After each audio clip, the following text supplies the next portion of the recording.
Hi, everyone. Thank you for being here and spending your time with us.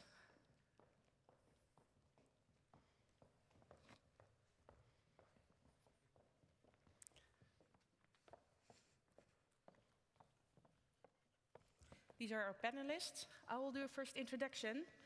My name is Noura Ouajdi. I work for TNO, and I support public-private organizations in building tech ecosystems to create value. So today I'm your moderator for this discussion, and we have an amazing panel on the topic of innovation for cyber resilience. And today we'll be talking about whether public-private collaboration is key to a secure state. But before we dive into the panel discussion, I want to take a temperature of the room. So I have, with a show of hands, I would like to know how many of you work for a government? Good. And work for a private organization? Good. And finally, how many of you do have experience with public-private partnerships? Well, awesome, great. Well, thank you. So the focus of this panel is to focus on how public-private collaboration and knowledge sharing can help to build actually a more robust cybersecurity strategy for governments. And so here's a format of what to expect today. First, we'll take a moment to have the panelists introduce themselves and talk a little about their background in the industry. And then we'll kick off the conversation by asking questions that draw out some of the high-level themes and ideas that we should be thinking of. Finally, then you will get an opportunity to ask more specific questions. Sounds good? Great. Let's get started with the panel introduction. Eddy, may I start with you? Yes. Thank you. My name is Eddy Boot. I'm the director of dcypher. dcypher is the Dutch collaboration platform for cybersecurity innovation. I'll stand up as well then. Hello, my name is Liesbeth Holterman. I'm a strategic advisor of Cyberveilig Nederland. Cyberveilig Nederland is the association of cybersecurity companies in the Netherlands. And one of the things we do is we increase the transparency of the sector, and we work in close collaboration with the Dutch government on information sharing. Thank you. Hi, everyone. Thanks for having me. I'm Justin Teutsch. I'm our director at Daintta. We provide technical and business specialists to help governments secure their digital systems, and we focus on writing cybersecurity strategies for large government departments. Thank you. Hello, everyone. Greg Wilson. I'm part of Microsoft's worldwide public sector team. I'm the CTO for our government sector, and it's really helping people on their cloud journey, and the services, mainly in the public sector, is the role of my sort of role. Thank you. Thank you, guys. Let's kick off the discussion now, then. The first theme is about the current threat landscape. The current war in Ukraine has impacted the cyber threat landscape significantly. Since European governments have imposed sanctions on Russia, the cyber risk has only grown. In July 2022, the EU High Representatives condemned the significant increase of malicious cyber activities perpetrated by Russian hackers against EU member states. As the war continues and global tensions rise, the protection of critical infrastructure, public services, and sensitive data will become increasingly important. Craig, how is the current cyber threat landscape affecting government strategies to protect public sector systems, from your perspective? So I think we're seeing quite a bit come out of Ukraine and the impact that it's having on worldwide, particularly in government sectors. When the beginning of the war started, Microsoft were helping the Ukraine government move a lot of their capabilities into the cloud. And I think what it has shown and reinforced, particularly as we've gone through the support with them, is in times of crisis or conflict, how do you sustain a government to keep them operating as the Ukrainians have done? How do you also defend a nation in the cybersecurity space? But I also think, thirdly, how do you actually protect people and take that forward? And that then is making people think about their strategies and how can they still operate, move to the cloud as the Ukrainians did. So from the on-premise data centers, how did they go to the cloud? How are they secure? How do they stand against the proliferation of cyber attacks that we're seeing that are getting more and more sophisticated as the war goes on?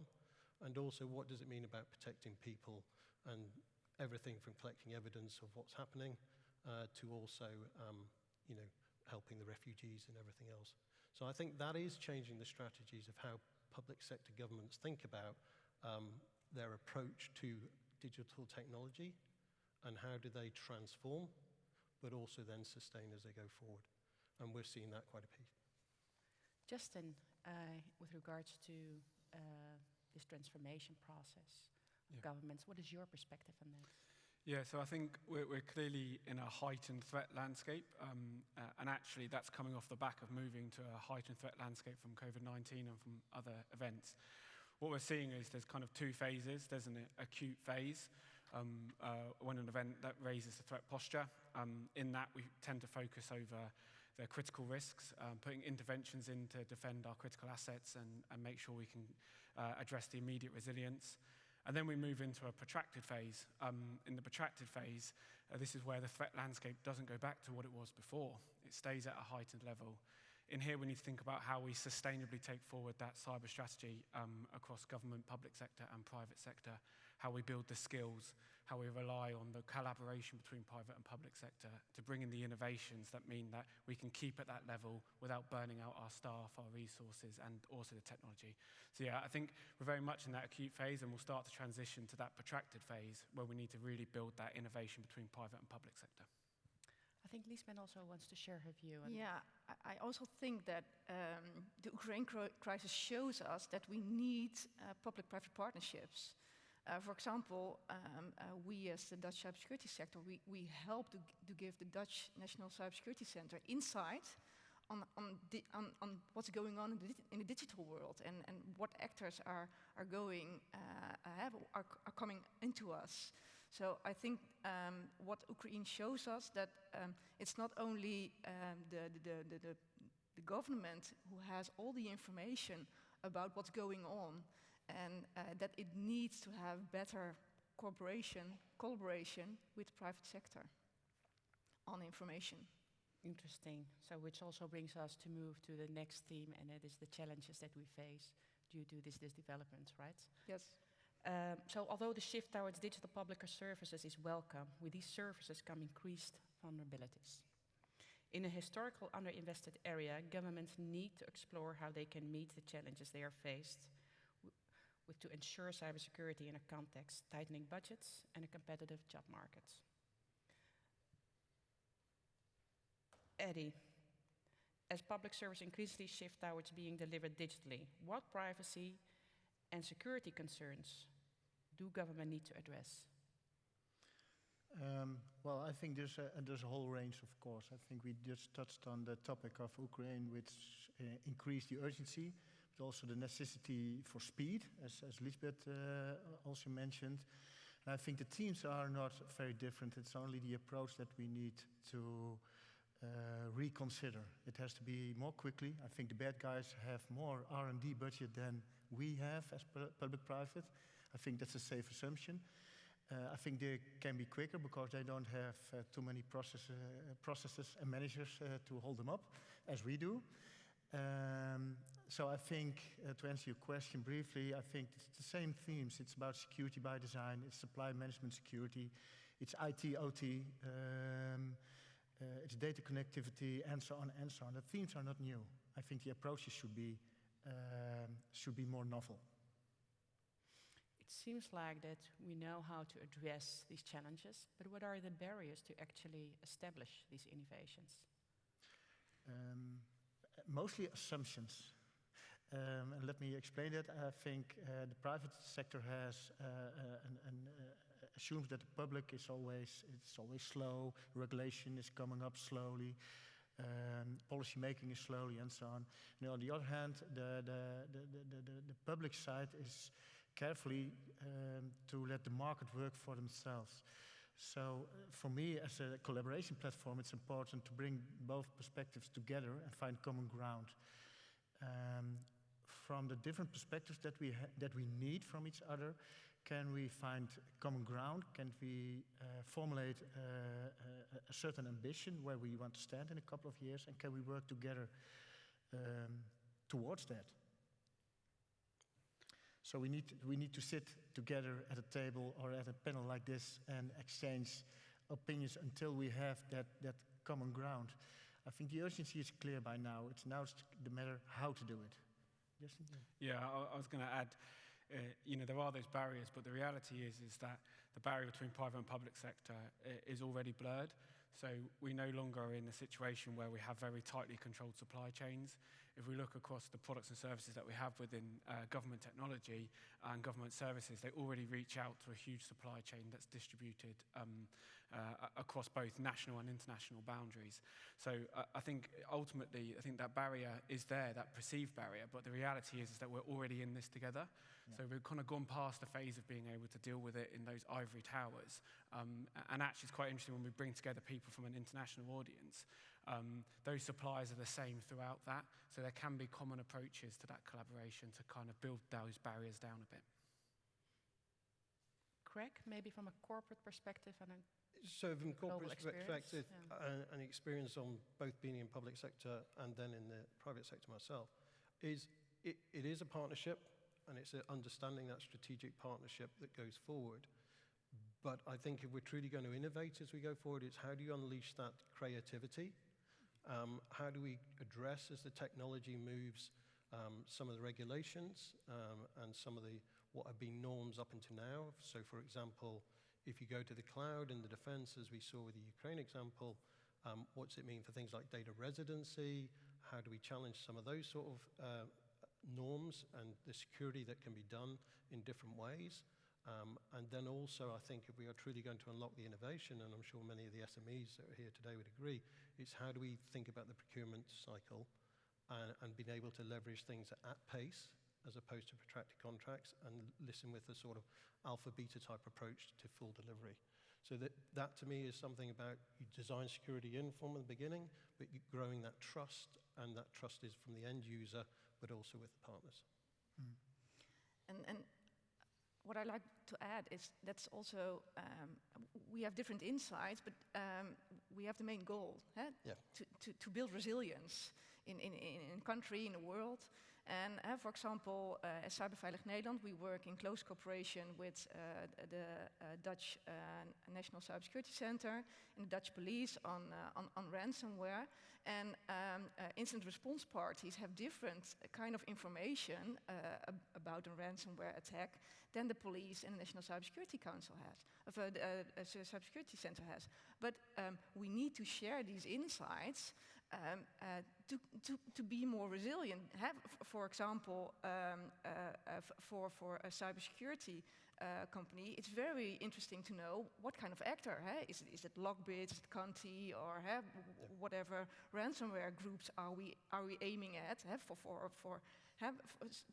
So we could protect our clients. But for the police, it's very, they need to know how they get in, so maybe they can go back and find the actors, and have more insight about the currency that maybe is paid or something like that. So we need to share this kind of information with each other, and we have to know what kind of information the other party needs to do their job.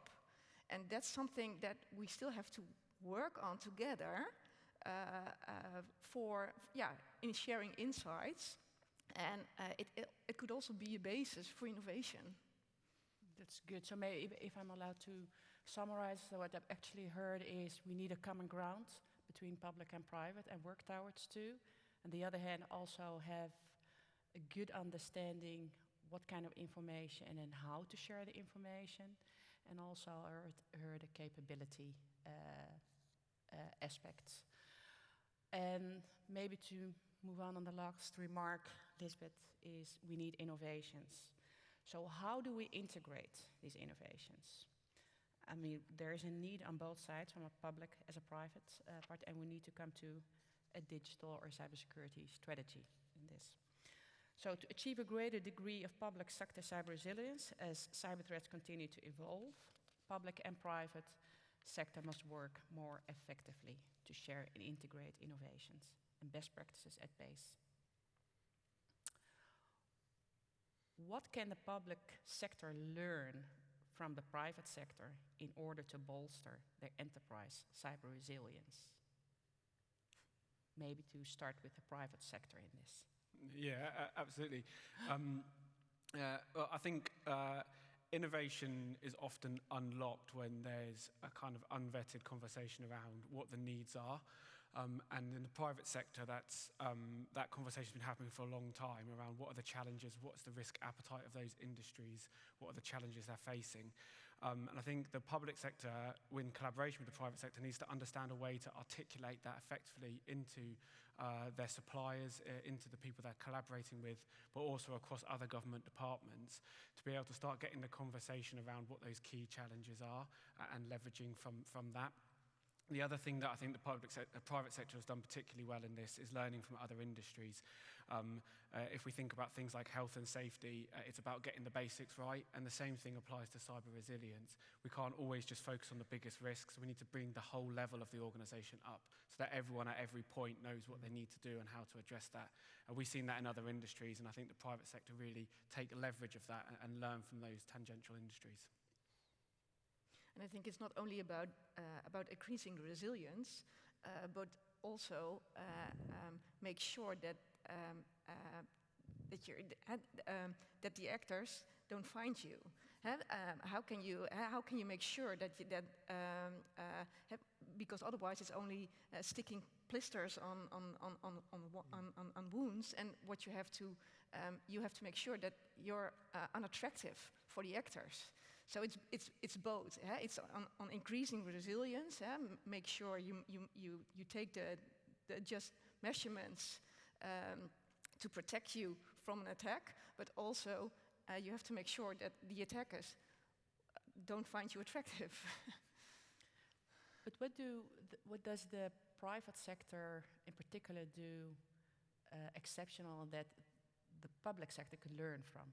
We have a lot of knowledge, and also public partners have a lot of knowledge, intelligence service, police, and we have to bring this knowledge together. That's my point. Craig. I think there's potentially three areas to follow on the conversation that I would discuss. I think the first one is really as we go forward with the innovation and the protection systems, that what we're seeing now, particularly with hybrid working, people working at home, to pick up on your point, Elizabeth, is how do we do complete to endpoint, making your point unattractive? And how do we do that reinforcement? How do we educate people as well of the reasons? Because 9 times out of 10, it's somebody's identity that's managed to get the access through. So how do we do that protection identity? And I think a lot of the private sector firms do that very well. And as public sector is going more and more to things like cloud or adopting new capabilities with our SMEs and working to unlock that creativity, it's staying ahead of the game and understanding things like IoT, OT. What does that mean for critical infrastructure buildings? How are we going to protect those systems and learn from them? But also taking the new technologies of things like digital twins, because it cannot be too expensive for the government sector. So how do we model those sort of things? You know, the story I like is the most valuable Formula One racing car is actually the digital twin racing car, because actually they model everything before they go to understand where the issues are. So I think it's that innovation bit is using new technologies and applying them to the old problems of cybersecurity, but in a new world. And that's where a lot of the innovation can happen to drive the efficiencies to address the problems in the security as we go forward. But it has to be an end-to-end system. It has to be done in partnership. And last bit, you've got to get more from less. We're hearing that in the financial climate of governments. So how do you integrate as opposed to having lots of different systems siloed over government? And certainly that's something that we're trying to do with our Microsoft products, of how we bring stuff together and bring in the best of breed from elsewhere to help people through things like the marketplace. It's quite interesting, because you're mentioning a couple of examples, and in the end it's also how to integrate the different types of expertise and solutions that are out there in the marketplace. Which brings me to the next question, and maybe that Eddy could address that, is, so what do you think from your perspective that could be done on a national European level to foster a culture of innovation in cybersecurity and coordinate in the face of increased cyber threats? Well, one interesting initiative that's recently taken is that the European Union has established for their research funding, like the Horizon funding, the Digital Europe programs, and so on, a network of platforms for each country, each member state. The headquarters is based in Bucharest, which is called the European Cybersecurity Competence Center, and every state member has a platform locally in its country to help you to get access to funding for innovation. And I think that's an important action to take to get those big European funds to like the SMEs and the cybersecurity industry partners. Because normally the academic partners and the big knowledge institutions like TNO, they know their way around. And I think it's like also getting other parties access to that kind of money and focusing on the topics on a European level can be very helpful to do so. So that's just one example. Another one is just firmly built communities European-wide. By means of having innovation missions towards each other and so on and so on. That's just flat out finding each other, meeting each other, getting to know each other more than we do now. Interesting. So what you're actually saying is they're fostering innovations from a funding perspective so that the government can actually fund it and support SMEs in that to improve cyber resilience on one hand, and also community-based information sharing could support, in the end, also the governmental resilience in this case. It's top-down and bottom-up at the same time. Talking about a bottom-up approach,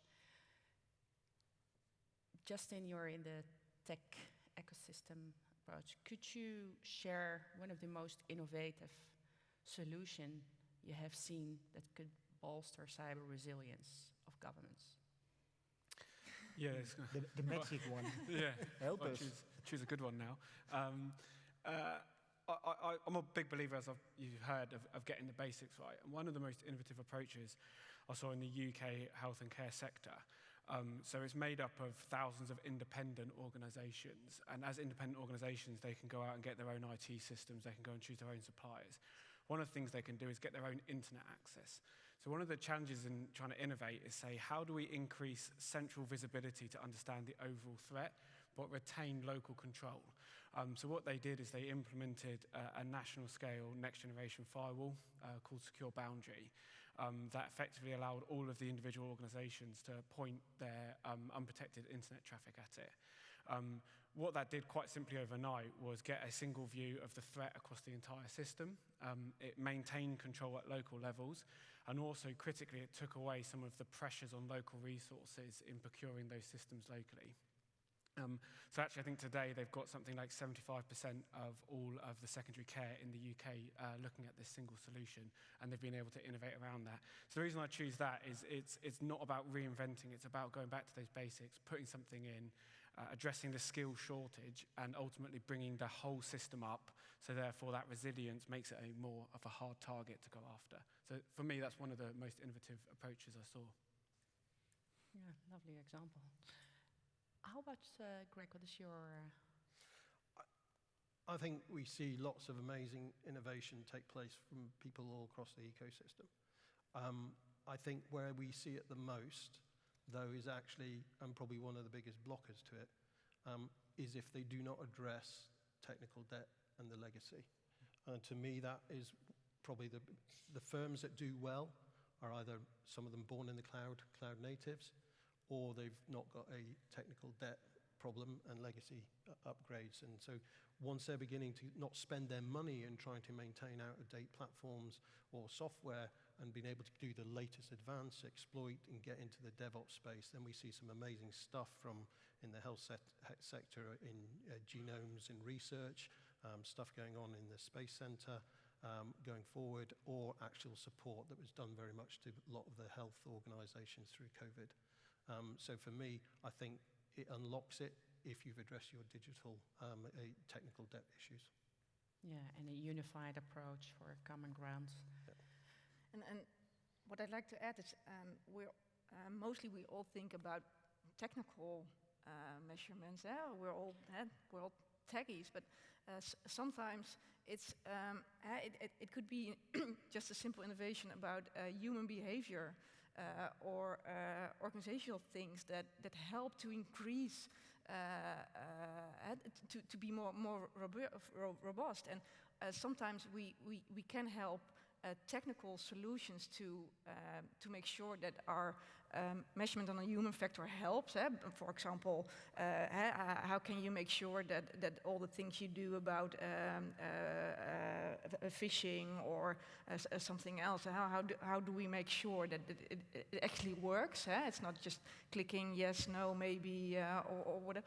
And that are also kind of innovation. So we don't need only the technical people within the sector. We also need people who are the psychologists, people who studied law, ethics, etc., to incorporate in our business, because mostly also in the public minds and in the minds of people who are not in cybersecurity, cyber is an IT problem.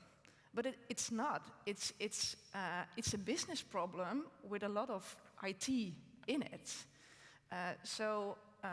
Yeah, that was one point I wanted to. Yeah, you're pointing out there the 3 pillars to ensure it's holistic.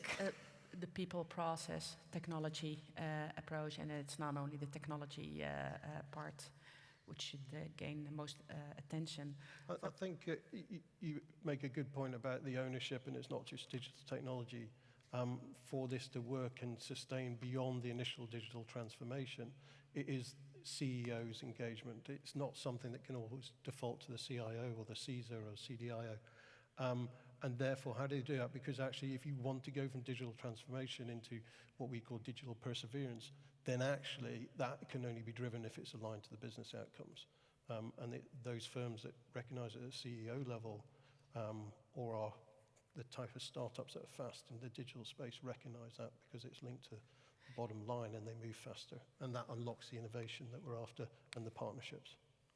Indeed, which brings us to the last question, and that is to address the people, process, technology, is the cyber tech innovation ecosystems. Maybe to start with you, Liesbeth, what do you think that the role of cyber tech innovation ecosystem could play in accelerating the pace of innovation in cyber resilience? Sorry for the buzzword, but it's a triple helix. Sorry, Eddy. For the Netherlands, because I live in the Netherlands, and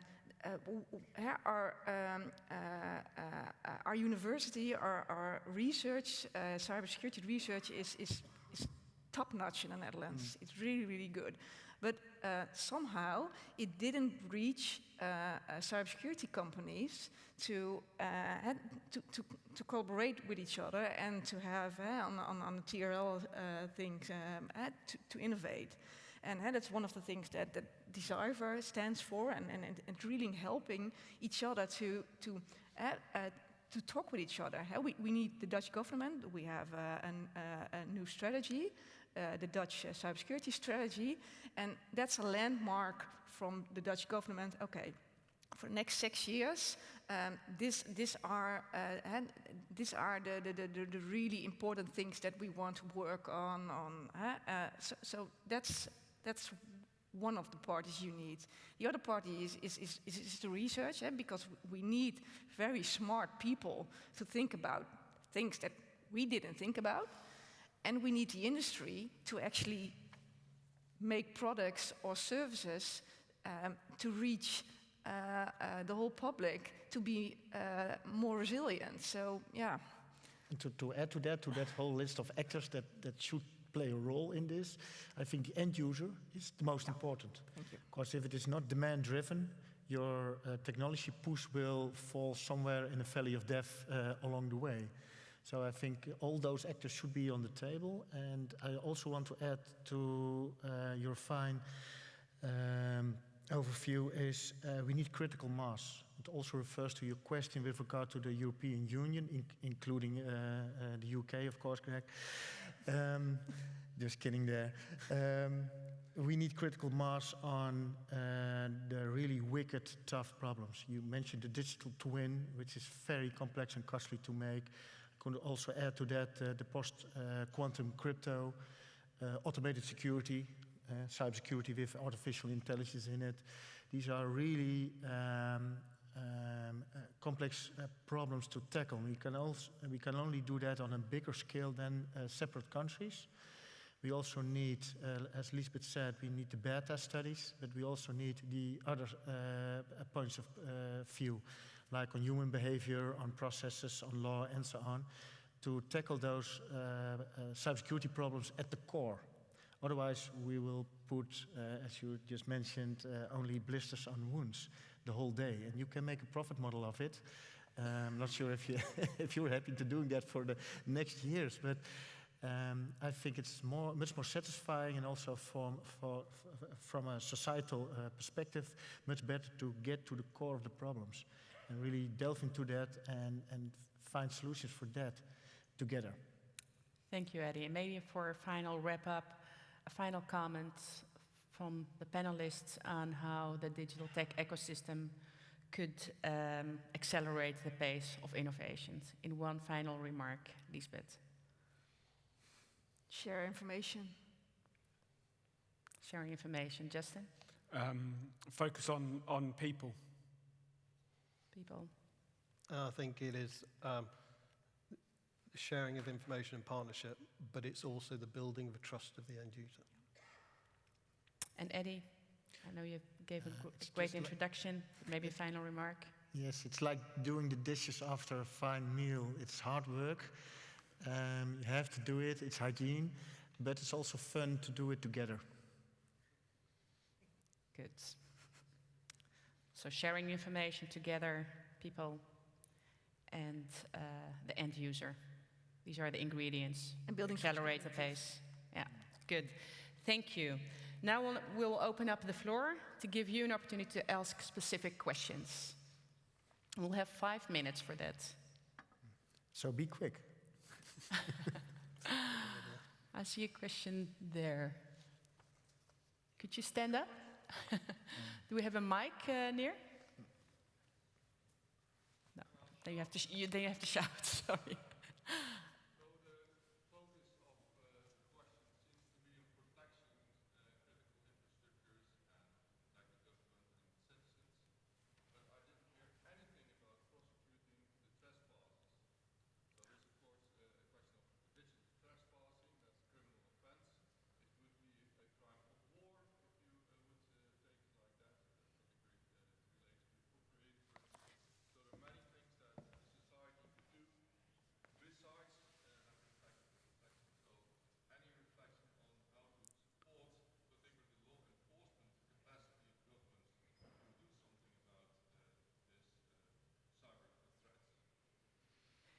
Did you hear the question? Well, Greg, could you repeat the question and try to... So if I got that right, just to sort of paraphrase, it's how can we help with the attribution of criminal activity, and how can we maybe help the law enforcement agencies address that? Yes. Correct. Okay. I think this is maybe picking up on the last part of the discussion that we had on how do we do this globally, because the attributions are sometimes difficult to do. I know for particularly NATO, and where does that definition boundary go, particularly in Article 5 events, is a live discussion, and how do you do those attributions.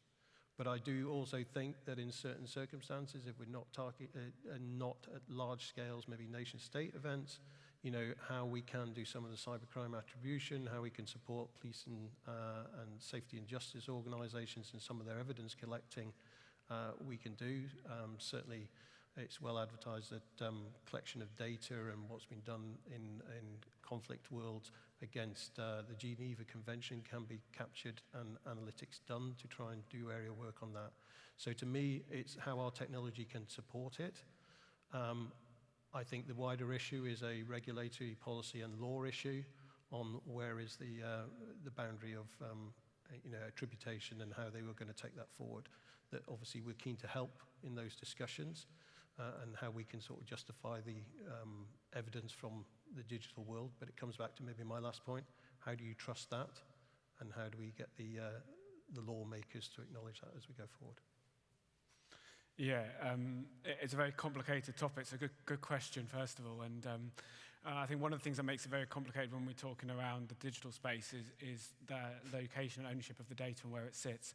So often people are using technology platforms and they may not have residency of that platform or that data within the country operating.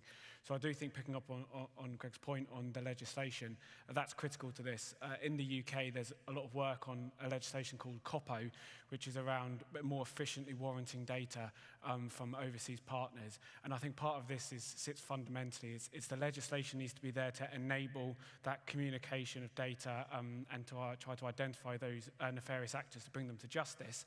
But GovTech and the technology providing those services need to be able to enable that happen efficiently to be able to get back to that attribution.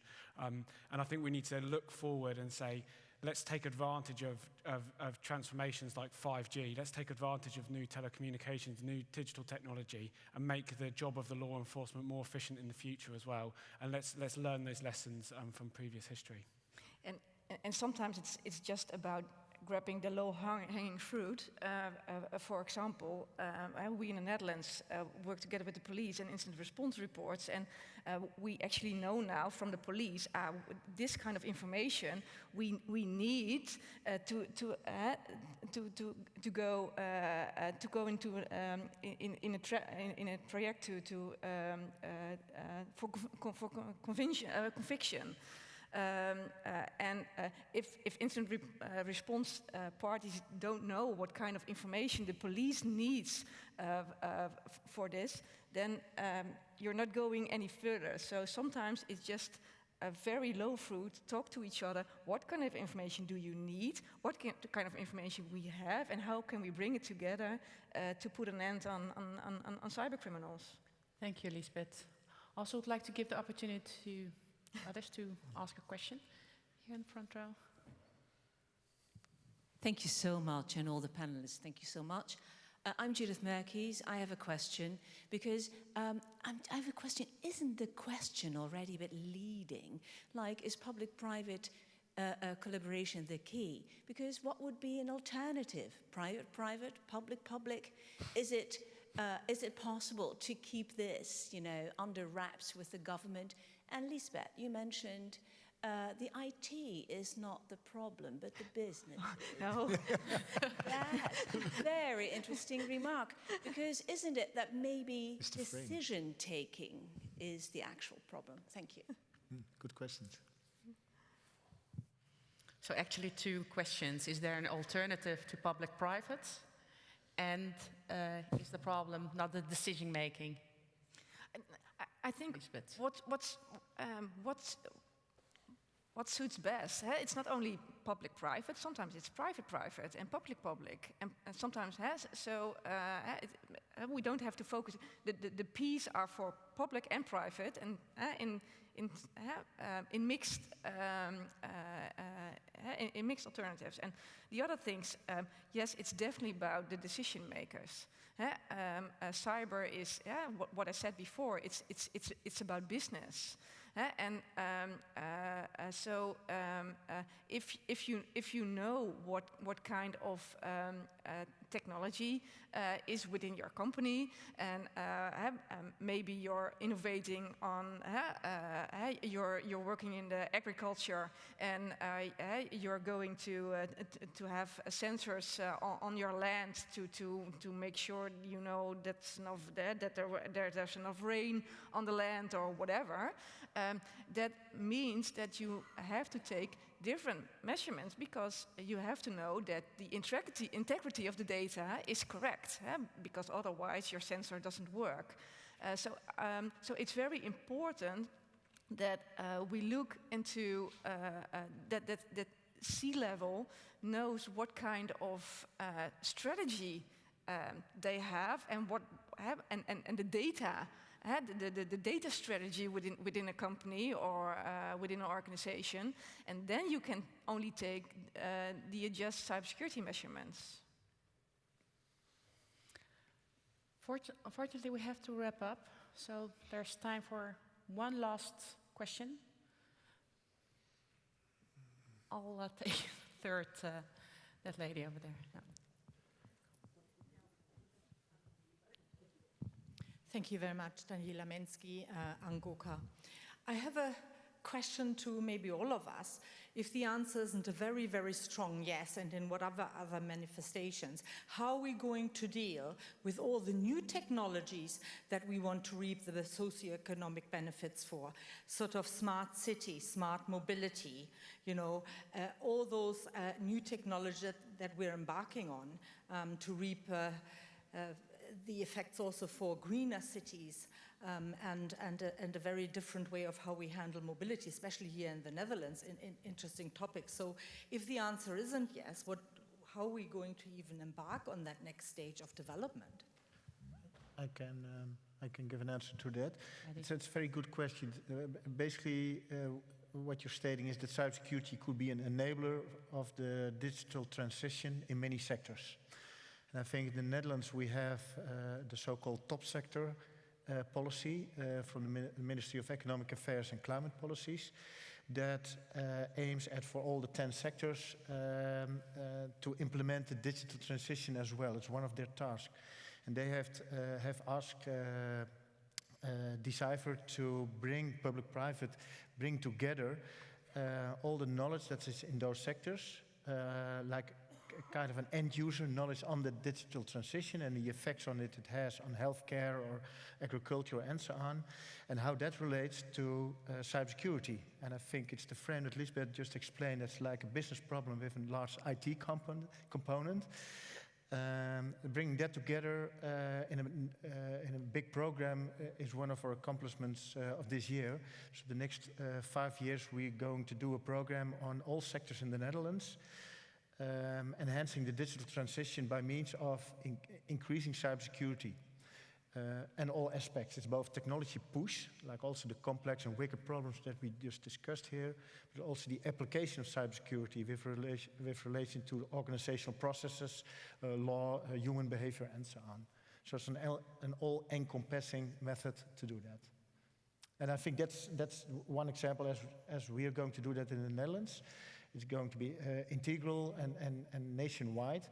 And I think that I would recommend to other countries as well. And if there are opportunities arise, I think we can also collaborate on that on a European scale as well, given the need for critical mass, as we discussed before.